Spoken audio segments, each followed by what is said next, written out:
Hello everyone, I'm Vikrant Bhosale. I welcome all of you on behalf of the Unique Academy.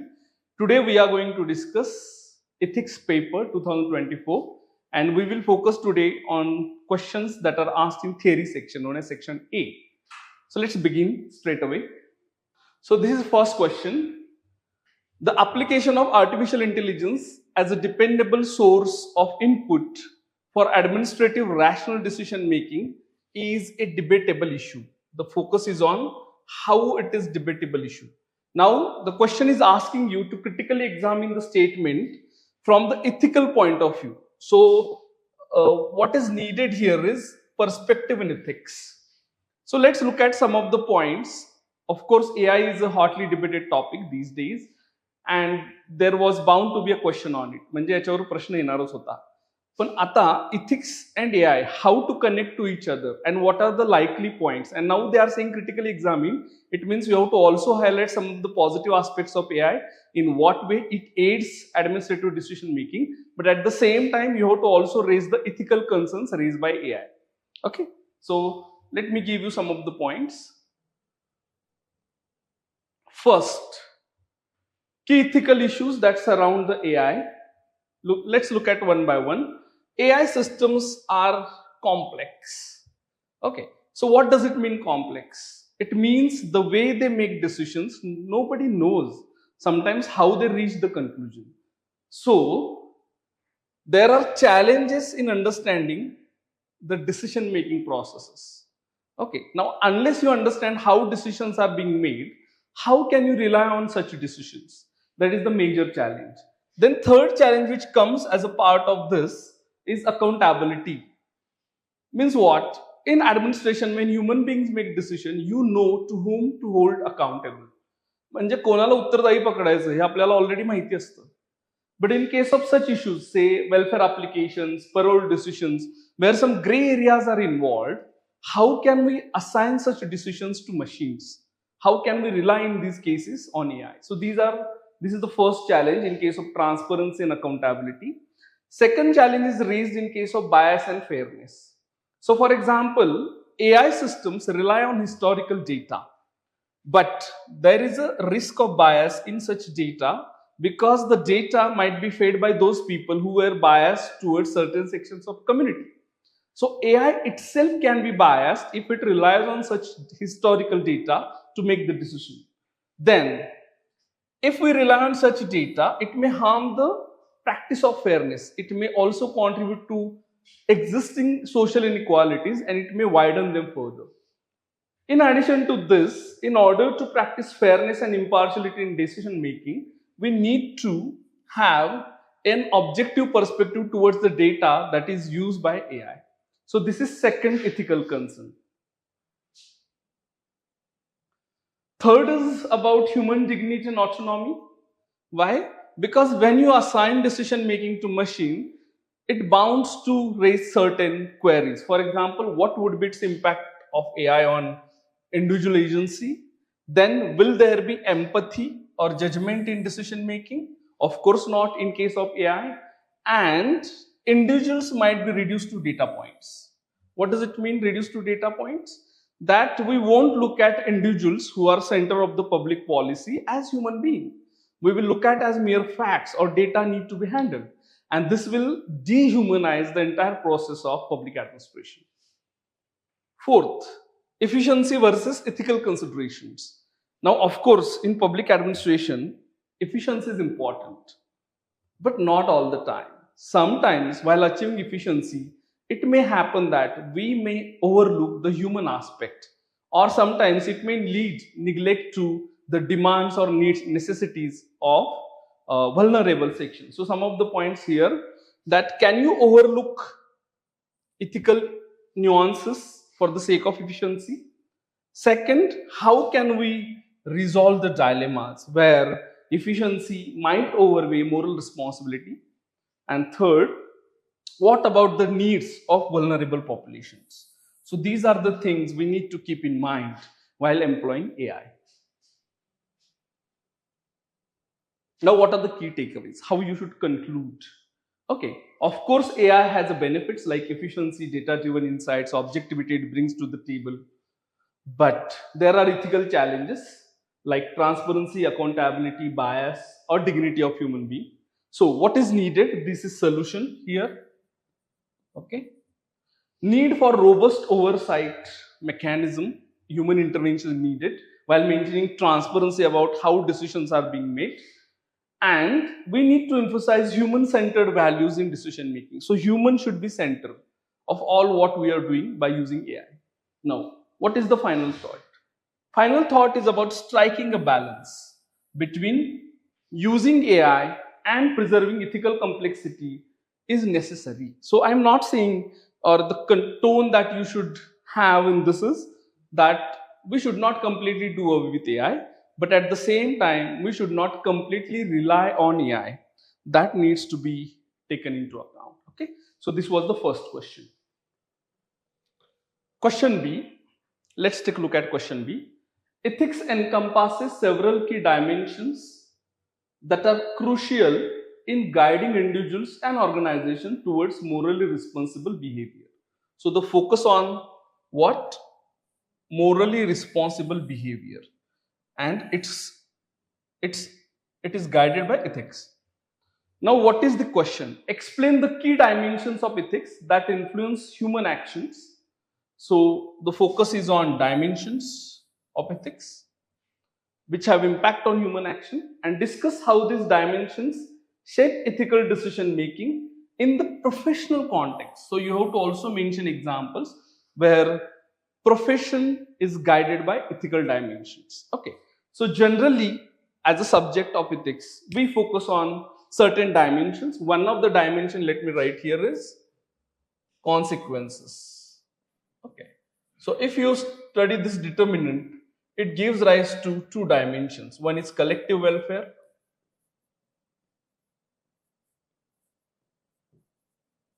and second is democracy. Okay.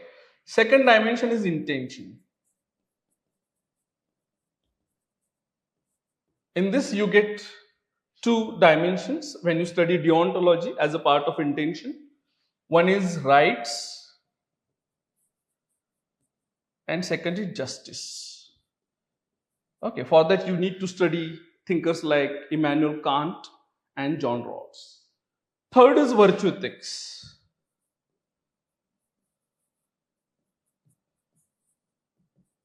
In virtue ethics, you get dimension like golden mean. What is virtue? What is vices? Then eudaimonia. Its meaning is human flourishment. Okay.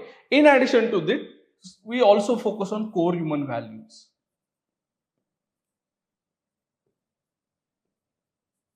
But since it is talking about professional context, it should also focus on professional values. So in our case, civil services values that are mentioned either in syllabus or given by Nolan committee. Okay. So in this, you have to focus and explain the connection between ethics and human behavior. So let's look at some of the points. Okay. So core ethical dimensions that are taken into account as far as human behavior and professional context. For example, there are certain principles and values which guide human behavior, like honesty, integrity, fairness, respect, and justice. They are important in any area of life, wherever you go. That's why they are known as core human values. Then individuals also learn how to differentiate between right from wrong, especially in case of complex situations. It is also important in case of professional reporting and credibility. For example, transparency is everywhere important. You go to any profession where the professional need to be transparent with the client to whom he is providing service. Second element is accountability and responsibility. These are the key values which are often preferred in those professions which have public importance. For example, civil services. So what does it involve? One is taking responsibility for actions and outcome. Now, this is not only important for professional life, it is also important for personal life. Ensuring ethical decisions that align with the organizational values. So each organization has its own value set, For example, if you go to military, it has its own value set. If you go to civil services, if you go to the profession of lawyer or advocate, it has own value set. But in any profession, these are the indispensable values. Next example is managers being answerable for team decisions. So manager who provide leadership, they take accountability for the decision made by the team because they are the leader, and they are responsible for what happens when team acts. Next set of values which we obtain from ethics is justice, autonomy, and beneficence. Now, what does justice mean? Justice means people should get what they deserve. So it implies equal treatment, but it also implies equitable treatment. Okay, so here, equitable distribution of resources and conflict resolution. Okay, so in this you will find policies like positive discrimination policies, right, which allow government to make welfare policies in favor of least well-off section of the population, like marginal communities. Then second, respecting autonomy and ensuring respect for people. For example, individuals have the rights to make choices concerned with their own life, that we respect.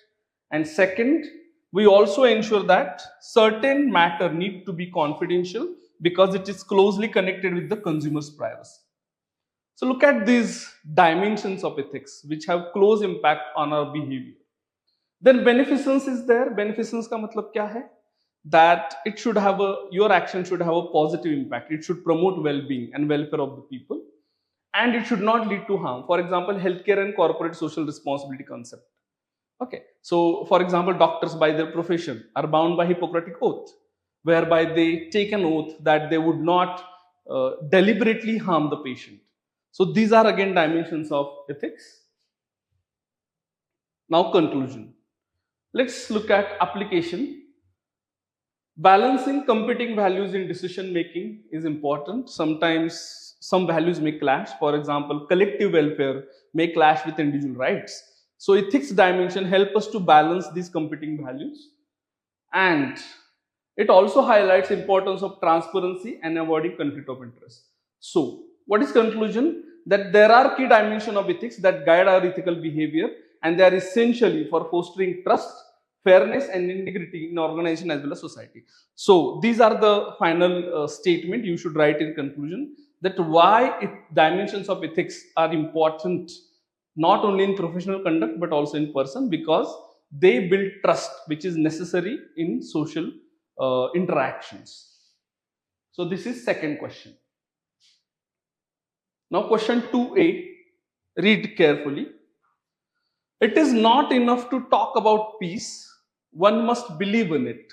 And it is not enough to believe in it, one must act upon it. Now this is mere a statement. Now, how it is connected to the question? In the present context, the major weapon industries of the developed nations are adversely influencing continuation of the number of wars for their own self-interest. So focus is on whom? Weapon industries. Okay, and what they are doing? They are influencing continuation of number of wars. Why? For their own self-interest. Okay, so these are the key words you should connect to each other. Now, question, क्या question है? What are the ethical considerations of the powerful nations in today's international arena to stop continuation of ongoing conflict? So you have to explain the ethical consideration that should be employed for what purpose? To stop the continuation of the ongoing conflict. By whom? Powerful nations. So it is the responsibility of those who are powerful to stop the ongoing conflict, and what ethical dimensions they can use in the context of this statement and the role of weapon industry who fuel the war to further their self-interest. So this is the major demand of the question. Now let's look at some of the key points that we should employ to write the answer. Okay. So what are the responsibilities of the powerful nations? One is to promote peace and not profit from the war. Okay, so what is implied here? Because these nations are powerful, they already have a lot of resources, so they should not rely on war, or they should not let companies to rely on war to earn the profit. Second, we should also highlight that diplomatic solutions are important rather than promoting arms sale. Okay, so it is in the hand of powerful nations to choose one over the other. That is implied in these 2 points. Okay. Second, non-maleficence and human rights. What they should care about is, one, do no harm principle. Okay. So sometimes arms sale leads to violence and it leads to denials of human rights of innocent citizens. So what is needed is, they should weigh the human cost of the conflict. At the same time, whenever war happens, the priority should be given to protect the innocent civilians. And this should be driven, or this powerful nation or their group should be mainly responsible for this.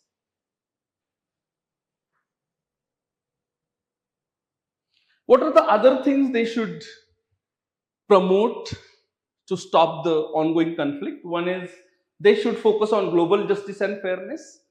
Many times, whenever war happens, developing countries are more harmed than developed countries. So there is inequality in war impacts.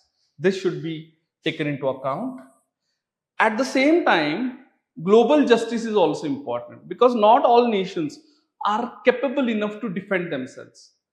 So powerful nations should not assume the role of onlookers or bystanders. They should actively intervene where a less powerful country is suffering due to the hegemony of powerful nation. Second is transparency and accountability. Okay, so whenever arms sale happen, powerful nations should ensure that there is a transparency in arms sale, and there should be accountability if any of the weapons that are purchased cause serious harm to the human rights. So accountability element. Then they should lead by example. Okay, powerful nations have this onus because they are powerful, and there should be international bodies like United Nations or United Nations Security Council, or for that matter International Court of Justice. We should take initiative to intervene and stop the war before it escalates into a bigger human rights issue.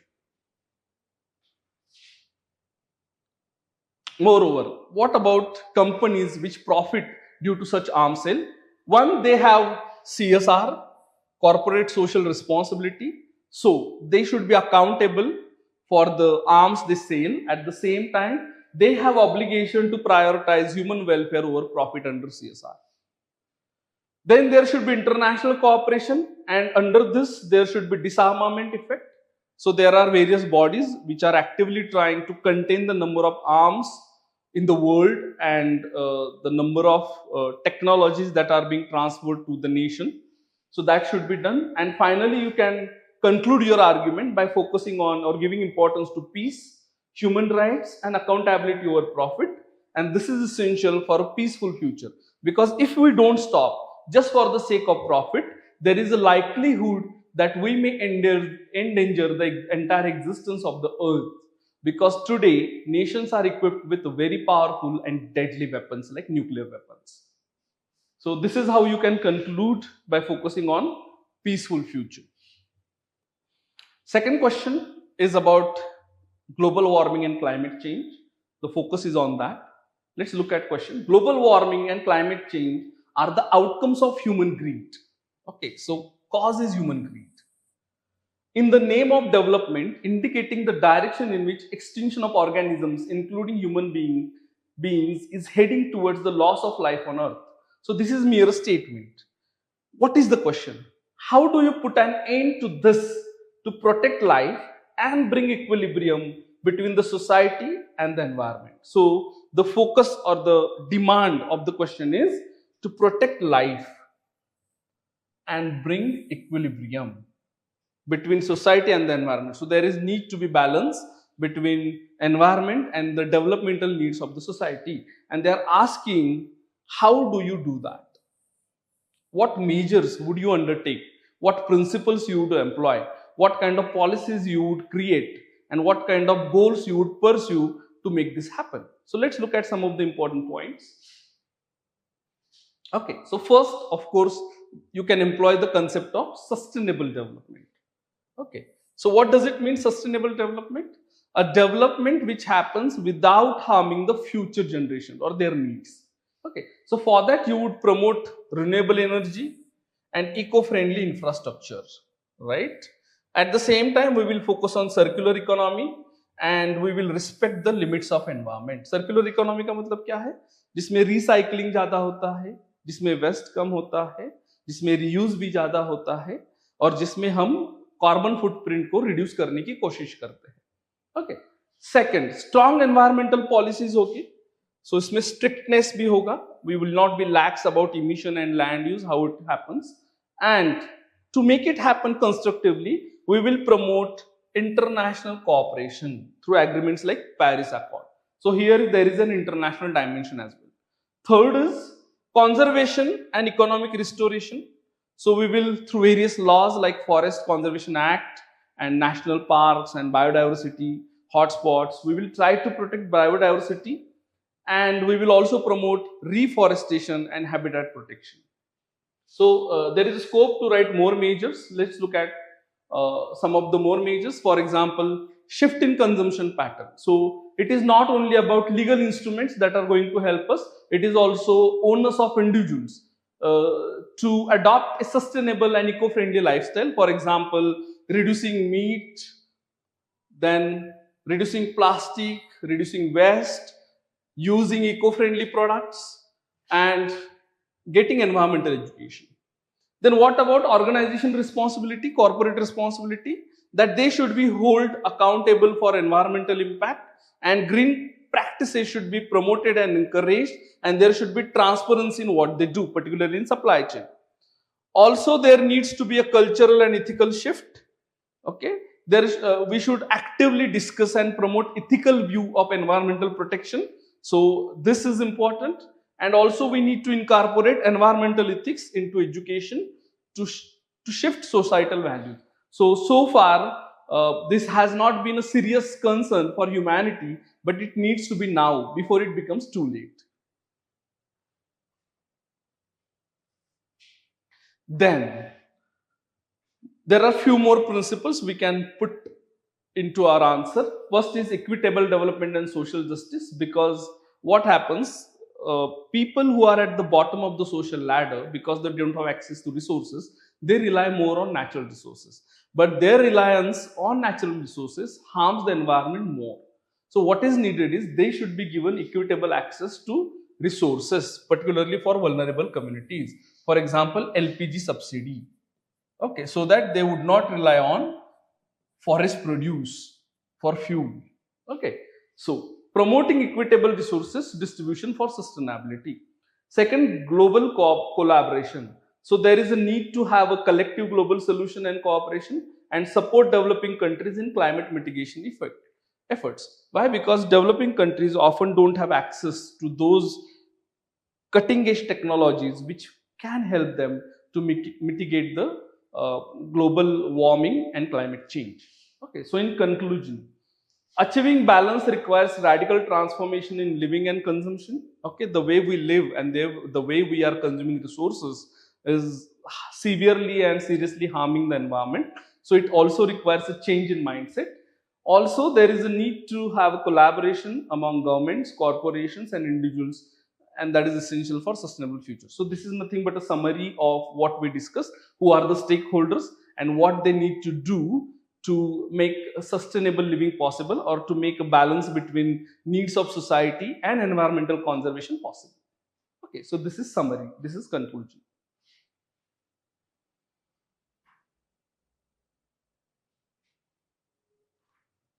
Now, this type of question is asked every year, that is handling quotes. In this, every year UPSC gives students 3 quotes, and they are asked to interpret the quote according to their own point of view or in the present context. So this year they have asked to interpret the quote, what this quotation mean to you in the present context. So let's look at first. Okay, first quote is by Swami Vivekananda. Okay, Learn everything that is good from others, but bring it in and your own way absorb it. Do not become others. So, what does this quote imply here? What does Swami Vivekananda say through this quote? Here, he highlights an important aspect of interdependence in the society. Okay, so here, learning is important from others, but we should not lose our own uniqueness. Okay, so what is cultural context here? Yes, cultural context is how it is relevant in present context.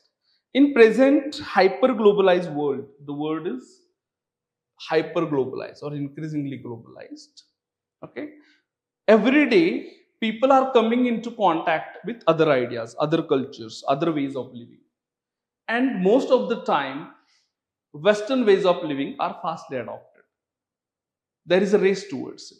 But what Swami Vivekananda is saying, that while we can learn better things from others, we should also learn what is our core identity, and we should not lose that. So here, okay, we should also focus on preservation of our personal and cultural identity. What is unique to us as a person as well as a society, we should learn that, and we should not lose it at all cost. Second, potential risk. Okay, क्या risk है ऐसा करने की? It may lead to erosion of local traditions and individual creativity. क्योंकि अगर हम global ideas को accept करेंगे और सिर्फ उनको ही एक्सेप्ट करेंगे, तो हमारे लिए हम में अच्छा क्या है वो हम भूल जाएंगे. So we won't be creative, we will not be think differently. Are you getting the point? So Swami Vivekananda is asking for fusion of global ideas with the local ideas. While adopting best practices is beneficial, losing one's unique perspective is a concern. Okay, so of course it is necessary that we should adopt global practices because they help us to learn something different than our culture, but that doesn't mean it should happen at the cost of our culture. So what is call for action here? Engage thoughtfully with diverse ideas, and we should internalize wisdom that we learn from them. Foster growth, okay, but at the same time we should be rooted in one's own identity. At the same time we should not forget who we are and what is our culture. Okay, conclusion. Vivekananda's wisdom encourages individuals and societies to embrace knowledge without becoming mere replicas, promoting a harmonious balance between innovation and authenticity. Okay. So, what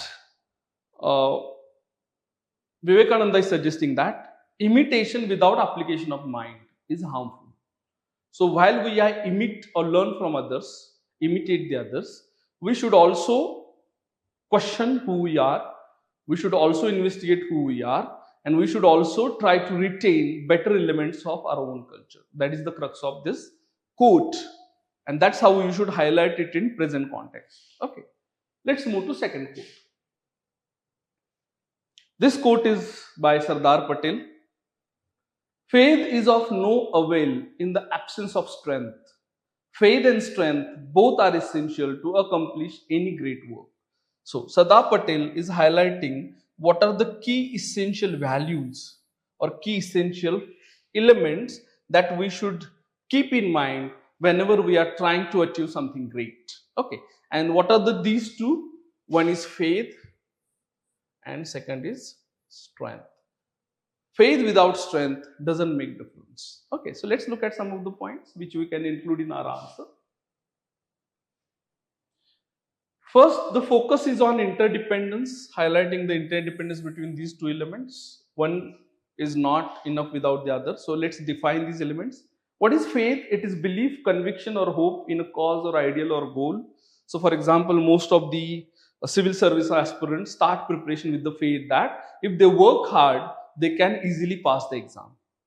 But what they need is strength. What is strength? The power to act, endure and persist. Okay, so if a civil service aspirant has a faith but doesn't have enough strength to carry on the task he has undertaken, would he achieve the success? Would he achieve the greatness? Of course not. So you can write this example as well. What is contemporary relevance? In contemporary relevance, there are certain issues. For example, social justice, environmental sustainability, okay, where faith is essential, but it is not enough. Okay. For example, activists must couple their belief in climate change action and sustained efforts like lobbying and raising awareness. So, mere faith is not important. These activists who are fighting for this cause must carry on despite difficulties. So, what is this call to action? Combine inner conviction with active engagement to drive meaningful change. Okay, so सिर्फ conviction काफी नहीं है. There should be sustained effort despite difficulties, and achievements, whether personal or collective, require unwavering belief and the courage to face obstacles. So जो भी great है वो short term में achieve नहीं होता है, उसके लिए बहुत लॉन्ग टर्म स्ट्रगल लगता है. ओके, सो वो स्ट्रगल कैरी ऑन करने के लिए स्ट्रेंथ भी चाहिए. Now what is conclusion? In times of challenge, the union of faith and strength is critical for progress. It is especially important, this combination, when we are facing severe backlash, when we are facing severe adversities or harsh challenges, harsh situation.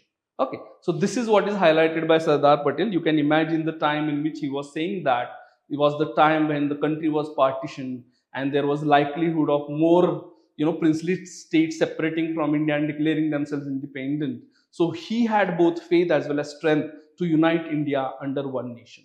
Okay. Now, third quote. It is by Immanuel Kant. I told you earlier that Immanuel Kant belongs to the school of thought of deontology, where intention is more important than consequences. So what does he say? In law, a man is guilty when he violates the rights of others. Okay, so violation implies what? Action that is contrary to law. Okay.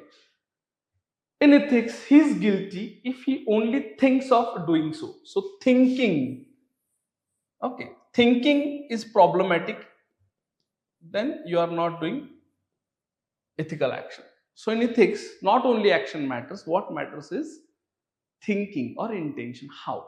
Let's look at some of the relevant points. Key insight. Why is he saying that? Okay, he is trying to differentiate between legal guilt and ethical responsibility. Now keep in mind the aspect of it. Okay, law cannot give each and every answer, or law cannot provide answer to each and every situation. There are certain gray areas. Even in civil services, many times a civil servant is expected to exercise one's own discretion where law is not clear about what needs to be done.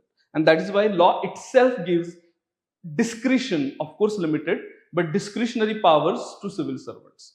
So in that case, ethics can help us. So legal accountability is not enough. Okay, of course legal accountability is needed, but it is not enough. Ethical guilt is also necessary. Okay, especially when there is a likelihood that our actions may infringe on the rights of others. So human right is one of the dimensions that we obtain out of the categorical imperative of the Immanuel Kant. What is contemporary relevance? Okay. Many times in today's context, people are happy with the mere compliance of the law. And they are more focused on what they have right to do rather than what is right to do. Okay. Now, what they have right to do is given by law. What is right to do is told by ethics. Kant challenges us to reflect on our intentions. So Kant says mere acting good is not enough. What are the intentions that we have to act good? That is also important. Why? For example, fearing legal consequences may prevent theft, but harboring the desire indicates moral guilt. Right? So what is call to action? Morality is about cultivating virtuous intentions, not just compliance. In a complex world, ethical dilemmas require commitment to integrity beyond legal standards. Now see, let me tell you, from deontology's perspective, morality is not something which can be imposed from outside. Morality is something which is created from within. Okay, a man chooses morality because the major assumption of deontology is a man is a rational animal. That is, a man is capable of choosing right action for the right reason.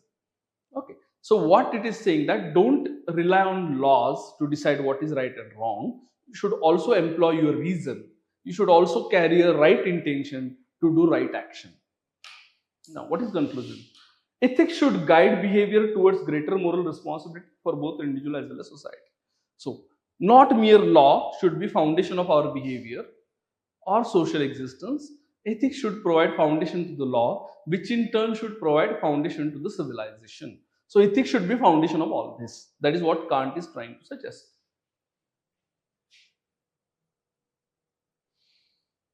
Okay, now fourth A question. The concept of just and unjust is contextual. So these are the keywords. What was just a year back may turn out to be unjust in today's context. Changing context should be constantly under scrutiny to prevent a miscarriage of justice. Now this is important. Examine the above statement with suitable examples. Now, in the question which was about dimensions of ethics, I told you in subject of ethics there are three dimensions: consequences, intention, and situation.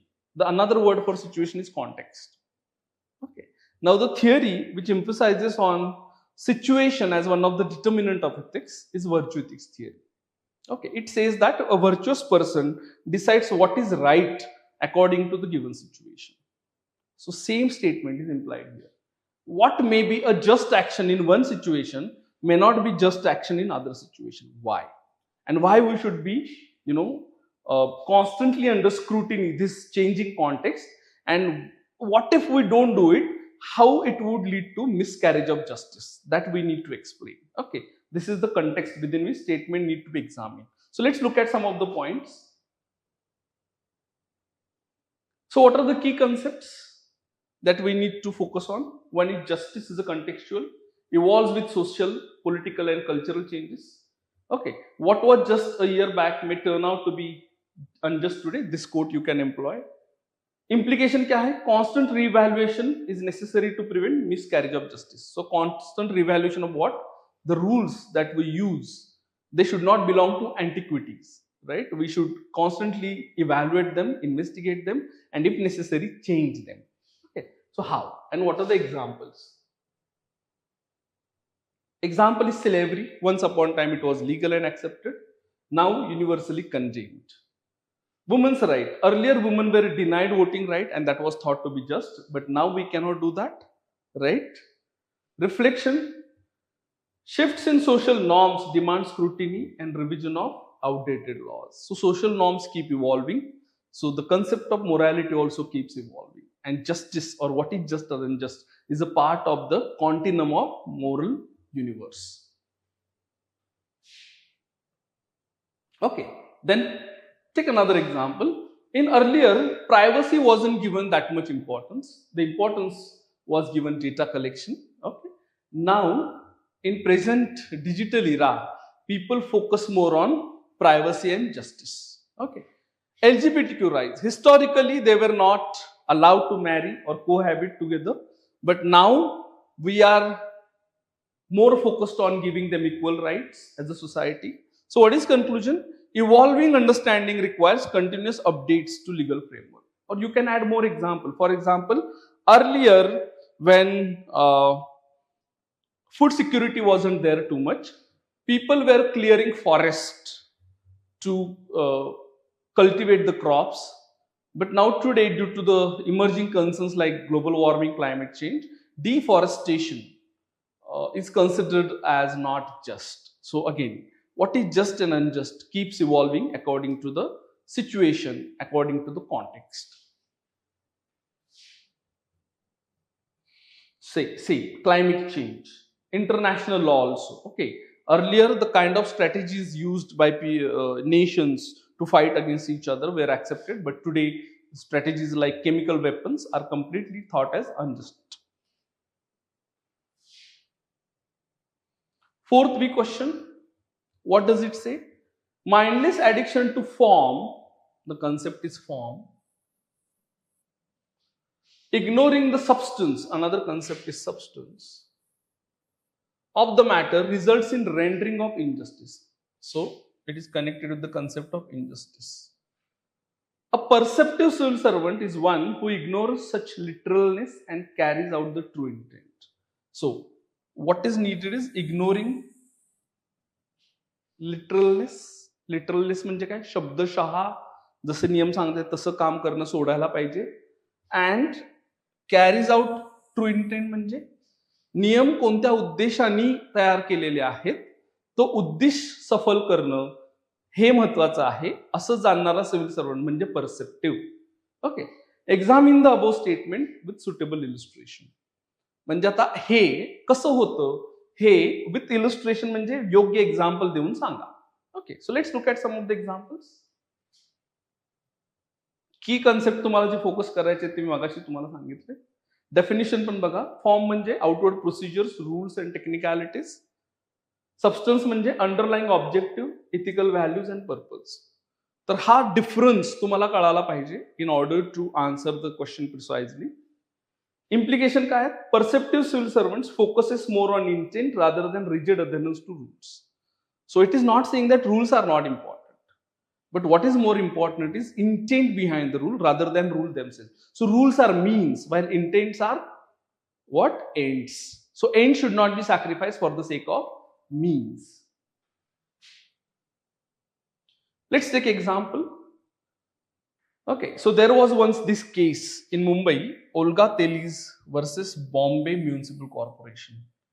In that, pavement dwellers, those who were living on the pavement, were evicted by Bombay Municipal Corporation, and the case went to Supreme Court. So technically, BMC had right to evict them, but Supreme Court denied that right by saying that the rule of law has outmost or foremost goal is public welfare, and the right to live cannot be trumped for the sake of technicalities. So in this, judicial intervention, okay, lead to dismissal of the case because it said that it hinders the justice. Second example, civil servants must prioritize broader governance objectives over rigid formalities to ensure public policy serves the common good. For example, an old age couple comes to collector office and it is in very much need of welfare initiative, welfare schemes. But if it is not found eligible under certain rules that are applicable to that scheme, so civil servant simply, instead of denying the benefits of welfare, should try to find alternative routes or alternative means to give help to the old age couple. Okay, so this is one example you can give here. Second point is role of civil servant, balancing procedural compliance with the broader goals like public welfare and social justice. And final thought would be procedure must serve the people, preventing rigid formalism from undermining governance objectives. So formalism का मतलब क्या है? Merely doing what is formally stated in rule of law. It is not that enough. In order to bring in good governance, what is needed is civil servants should understand the intent behind what is being stated in rule of law and should actually strive to attain that objective or achieve that objective. Okay.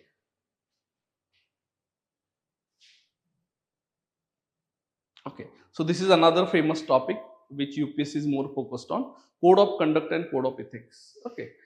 What they are the sources of guidance in public administration. Both of them act as the source of guidance. Okay. In India, there is a code of conduct while there is no code of ethics as it is stated in second ERC as well. So you need to study second ERC, fourth report.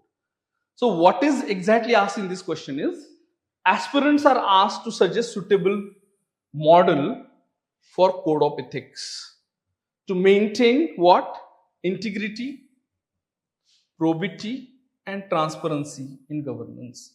So there are different models of code of ethics. If you study some of the models like Nolan Committee's models or public service code, so you can integrate these models and you can prepare your own model to give or write the answer. So let's look at some of the pointers here.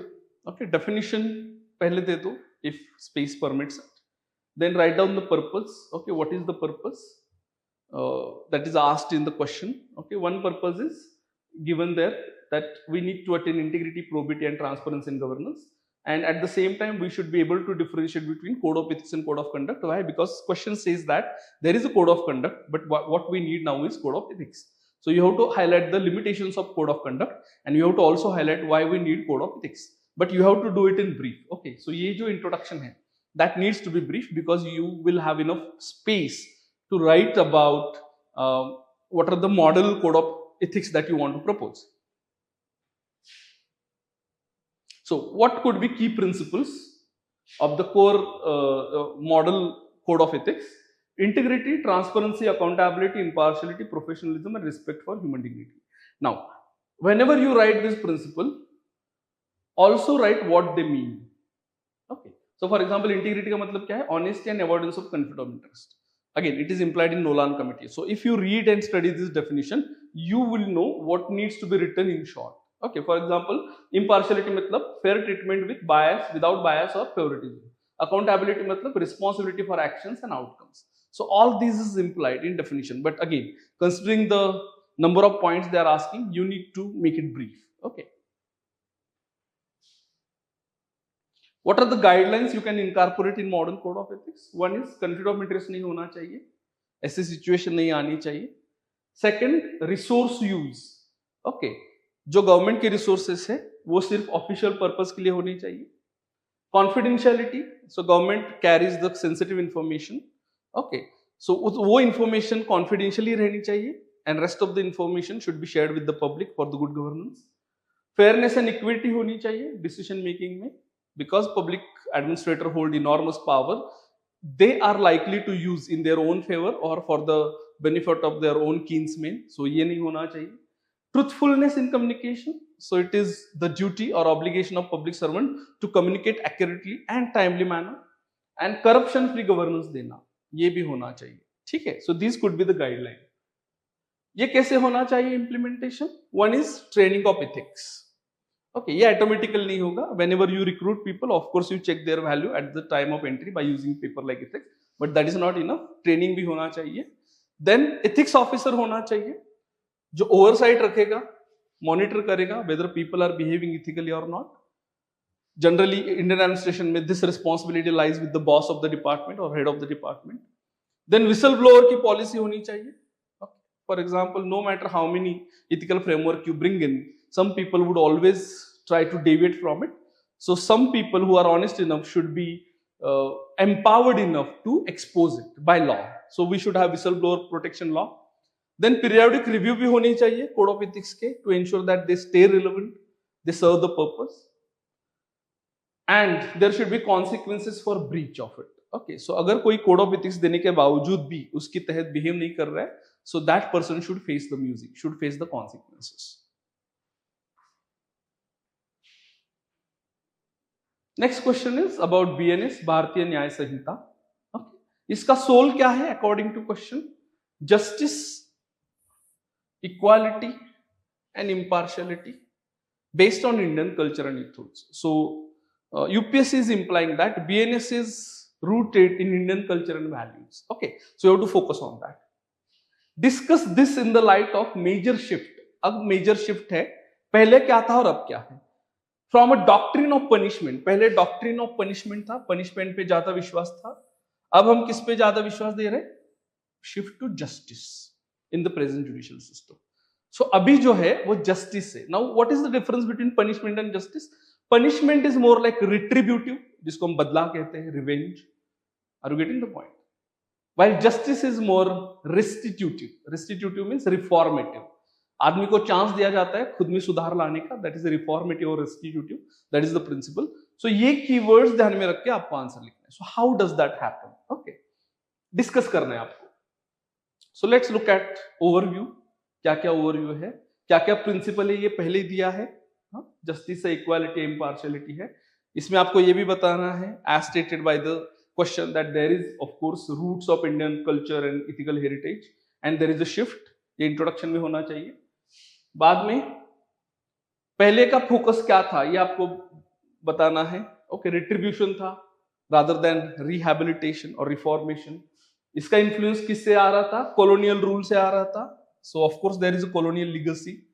Okay, and that is also mentioned in second ARC.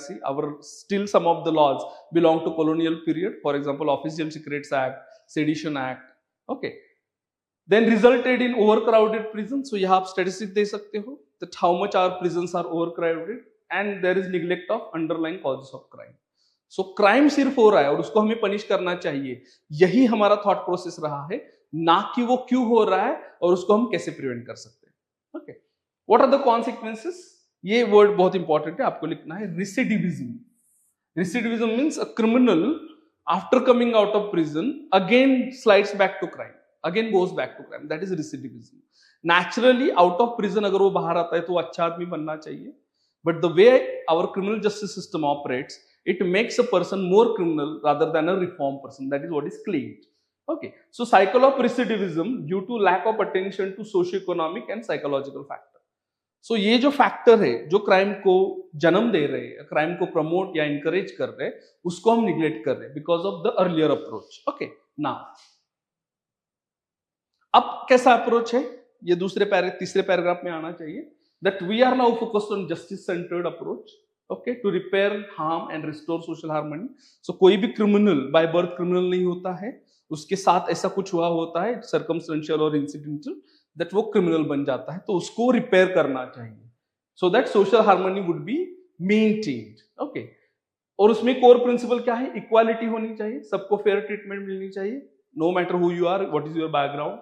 impartiality भी होनी चाहिए so that there will be ऐसा impression नहीं create होना चाहिए that law only favours powerful and wealthy people while it ignores the plight of poor people. So do you know there is one issue that is going on, that the bail laws in India are in favor of rich people and they do injustice with the poor people because they are connected to the property you hold, the money you have and the clout you have rather than who you are. Okay, and that is why Supreme Court time and again has highlighted the principle that by rule there should be bail and not the jail.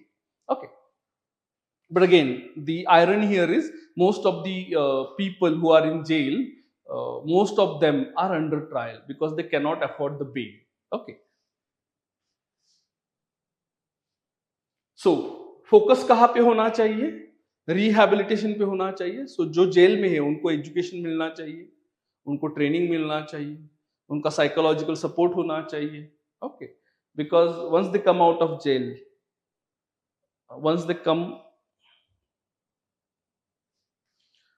they come out of jail, often they are not recognized or acknowledged by society, so they lack support, and because they have nowhere to go, they again go back to crime world. Community का involvement भी होना चाहिए.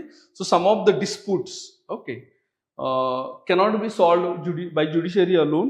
Some disputes are communal disputes. Okay, so इसमें mediation होता है, इसमें dialogue होता है, communal harmony होनी चाहिए, and then amicably we can resolve the dispute. Okay, and this is what aligns with Indian values of harmony and collective well-being. So Indian values में ये सबसे important है, and this is how BNS connects with the Indian ethos. Okay, so what is conclusion? BNS lays a foundation for compassionate judicial system focused on justice, equality and social cohesion. So आपका conclusion ऐसा होना चाहिए, BNS makes judicial system compassionate rather than ruthless or cruel. Okay.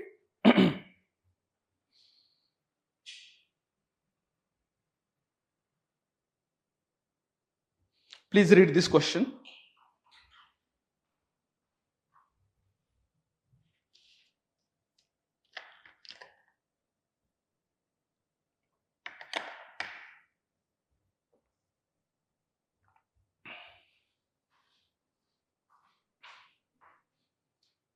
Look at the statement. In Indian culture and value system, an equal opportunity has been provided irrespective of gender identity. So this is the case now. Okay, so gender identity doesn't matter. Whoso you are, as far as your gender is concerned, you will have equal opportunity to flourish. The number of women in public service has been steadily increasing over the years. So this is a statement. Okay, this is not a question. You have to understand the statement first. Now next part is question. Examine the gender specific challenges faced by female public servants. So पहले आपको challenges explain करने हैं, कौन से हैं? This is first part. And second, suggest suitable measures to increase their efficiency in discharging their duties and maintaining high standards of probity. So measures suggest करने हैं, किस लिए? To increase their efficiency, A, and maintaining high standards of probity. So if you divide question like this, you know what to write and how to write, and you can precisely write your answer in 150 words. So let's look at some of the points we need to include in answer. Context दे दो पहले, किस context में ये पूछा है? Context is gradual increase in representation of women in public service in India. Okay, and this reflects commitment of the government to ensure equal opportunity regardless of the gender. This is what the statement says. So you have to introduce by that. Now focus क्या है? Despite progress, okay, progress तो हो रहा है, number बढ़ रहे, फिर भी क्या हो रहा है? They face female public servant face gender specific challenges. Okay, और उसका impact efficiency and probity पे हो रहा है. कैसे? Look at some of the challenges. ये point आपको mention करने हैं. एक है workplace discrimination. ओके, जहां भी हायरिंग हो रहा है वो हायरिंग अनबायस नहीं है, बायस है उसमें. ओके, प्रमोशन में भी है, इवैल्यूएशन में भी है. मींस असाइनमेंट देते वक्त है, उनके काम का इवैल्यूएशन करते वक्त है, बहुत बार ये जो चश्मा होता है पेट्रियार्की का वो लोग उतार नहीं पा रहे. Okay, that is the major challenge. So there is increasing stereotypes, उसकी वजह से उनका एडवांसमेंट नहीं हो रहा है, and they are not getting leadership position. This is true not only in public services, it is also true in private sector. Second क्या है? वर्क लाइफ बैलेंस करना बहुत डिफिकल्ट है. Okay, it is difficult to balance both the obligations. So societal care giving expectations add stress. Okay, आज भी औरतों के ऊपर ये एक्सपेक्ट किया जाता है that she is the only responsible for household care. Okay, so ये नहीं होना चाहिए. If she is working there should be another supportive system by which her obligation would be taken care of, क्योंकि वो उसके नहीं सबके obligation होते हैं, लेकिन ये आज समझ नहीं पाया जा रहा. Harassment and safety concern. So at work place बहुत बार हरासमेंट ज्यादा होते हैं, उसमें भी सेक्सुअल हरासमेंट ज्यादा होती है, और सेफ्टी के इश्यू होते हैं जिसकी वजह से वो कभी चाहे वहां काम नहीं कर सकती, जहां चाहे वहां जा नहीं सकती, and that limits her opportunities to grow in her career. और क्या है? मेंटरशिप नहीं है, नेटवर्किंग नहीं है. So there are very few mentors who are ready to come forward and mentor female candidates, and उनका networking भी नहीं है because of the patriarchal mindset of the people present in the industry. Okay. और क्या करना चाहिए इसको overcome करने के लिए? मेजर्स क्या होने चाहिए? जेंडर सेंसिटाइजेशन ट्रेनिंग होना चाहिए वर्क प्लेस में, right? People should be made more about gender rights, gender equality, है ना, उनका अवेयरनेस बढ़ाना चाहिए, इंक्लूसिविटी होनी चाहिए, फ्लेक्सिबल वर्क अरेंजमेंट होनी चाहिए because of the other obligation. If somebody is not able to take over the responsibility of female candidates, then organization should show some flexibility so that work from home, telecommunication ये possible हो जाएगा. Robust anti harassment policy चाहिए, जैसे अभी Vishakha act आया है which mandates appointing Vishaka committees at the workplace which would head the investigation if there is harassment at all.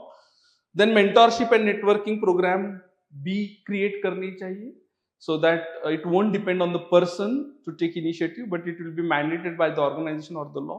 And finally, leadership development initiative होना चाहिए जिसके लिए targeted training system हो.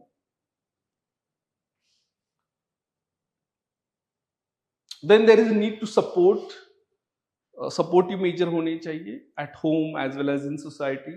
Okay, and we need to collectively pursue the policies which empower female public servants. Okay, so goal क्या होना चाहिए?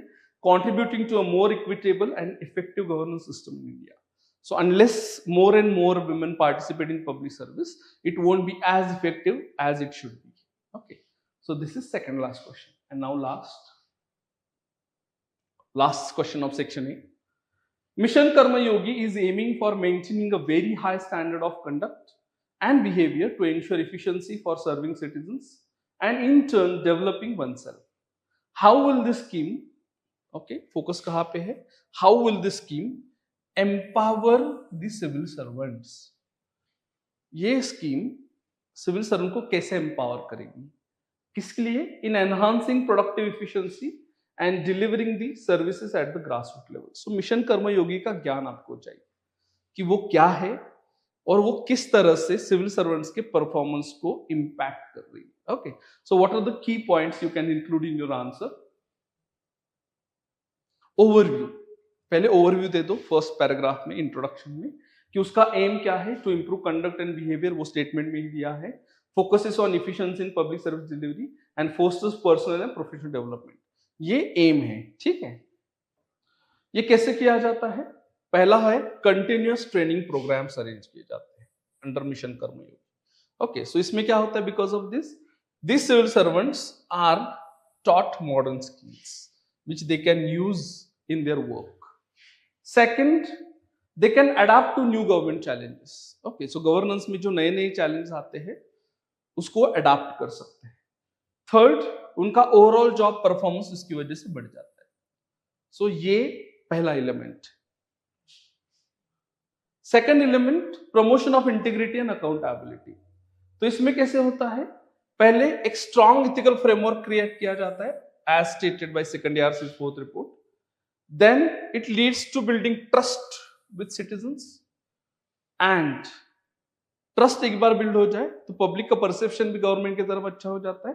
सो what government does is perceived good by public, so public perception अच्छा हो जाता है। Okay, so this is promotion of integrity and accountability. Then autonomy भी दी जाती है।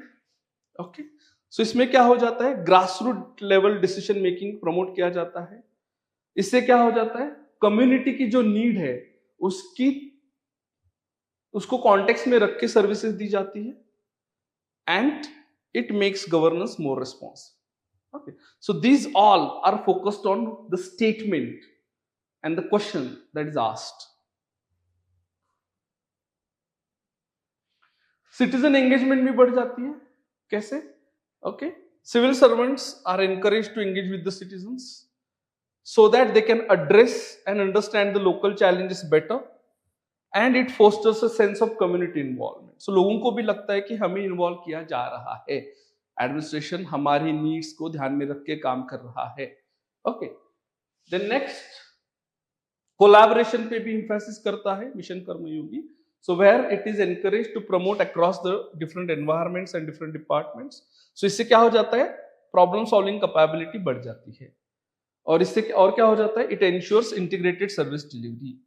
सो सिर्फ एक ही सर्विस डिलीवर नहीं होती है, different services can be delivered harmoniously because different departments work together.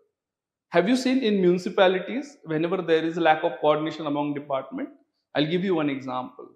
Okay, road construct करने वाला डिपार्टमेंट है और इलेक्ट्रिक वायर्स ले डाउन करने वाला डिपार्टमेंट है। सो बहुत बार आपने देखा है when a newly road constructed by road construction department, it is dug up by the electrical department, okay, और MSCB. Why? Because there is a lack of coordination. लेकिन mission Karmayogi में ये बहुत बार सिखाया जाता है कि ये कोऑर्डिनेशन होना चाहिए so that you can provide services in a harmonious way.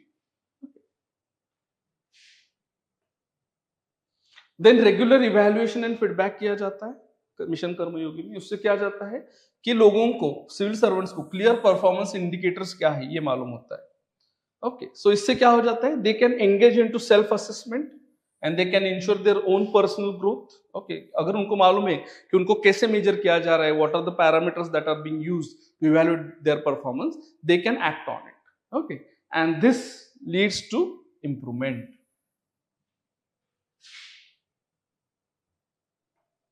Then tangible outcome के ऊपर भी फोकस किया जाता है, ओके, मिशन कर्मयोगी में, which leads to what? Results over processes. Results are important, not only processes. Efficiency भी उसमें आ जाती है एंड अकाउंटेबिलिटी भी आ जाती है, and ultimately public service delivery भी अच्छी हो जाती है। Okay, now conclusion. Empowering civil servants, तो कैसे एम्पावर किया जाता है? Providing tools, skills and ethical framework, और उससे क्या जाता है? Fosters a culture of continuous learning. So this is conclusion of mission Karmayogi. Okay, now keep in mind whatever points I have told you need to be elaborated and explained with examples. notes. I have just highlighted essential key elements that need to be part of your answer in answer for questions in section A. Okay, so I hope this session helps you to make sense of what UPSC is asking and what it is demanding as a part of ethics paper, particularly in section A. We will meet after some time for section B, in which we will discuss 6 case studies that were asked this year's ethics paper. Okay, so thanks a lot for your kind attention and patient listening. Okay, please feel free to contact us, comment on this video in comment section. I will try to respond to your queries if you have specific queries as far as these questions that are discussed. Thank you. Thanks a lot once again for your patient listening. Thank you.